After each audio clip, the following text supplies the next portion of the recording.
Welcome to sisters kitchen. Today sisters கிச்சனில் நம்ம என்ன பார்க்க போகிறோம்னா வெண்டைக்காய் புளிக்குழம்பு. 2 ஸ்பூன் எண்ணெய் ஊற்றி வெண்டைக்காவை நல்லா வதக்கி எடுத்துக்கலாம். ஒரு 5 நிமிஷம் நல்லா வதக்கி எடுத்துக்கலாம். அதை ஒரு பவுலில் மாற்றிக்கலாம். 6 ஸ்பூன் எண்ணெய் ஊற்றி 1/4 ஸ்பூன் சீரகம், 1/4 ஸ்பூன் கடுகு, 1/4 ஸ்பூன் வெந்தயம் இது போட்டு நல்லா பொரிஞ்சு வந்தோடனே கொஞ்சோண்டு கருவேப்பிலை சேர்த்துக்கலாம். அதோட ஒரு 10 பல் பூண்டு சேர்த்துக்கலாம். 2 பெரிய சைஸ் வெங்காயத்தை நல்லா பொடிசாக நறுக்கி அதோட நல்லா பொன்னிறமாக நல்லா வதக்கிக்கலாம். நம்ம ஏற்கனவே வதக்கி வச்ச வெண்டைக்காவை இதோட சேர்த்து நல்லா வதக்கிக்கலாம்.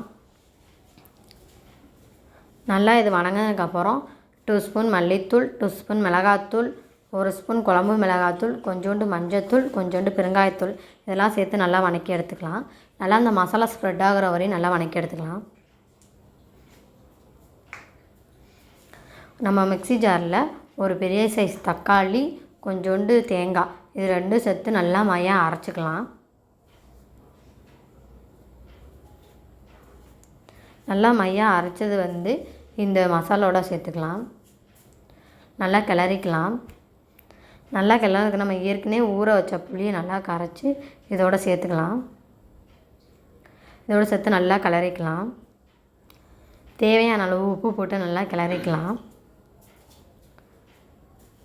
நல்லா கிளறினோடனே நம்மளுக்கு தேவையான அளவு தண்ணியை ஊற்றி நல்லா கிளறிக்கலாம்.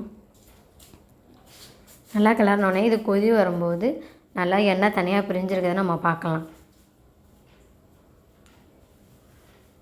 நல்லா எண்ணெய் பிரிஞ்சு நல்லா கொதி வரும்போது இது அடுப்பை சிம்மில் வச்சு தேவையான அளவு மல்லித்தழை போட்டு நம்ம இறக்கி வச்சிடலாம்.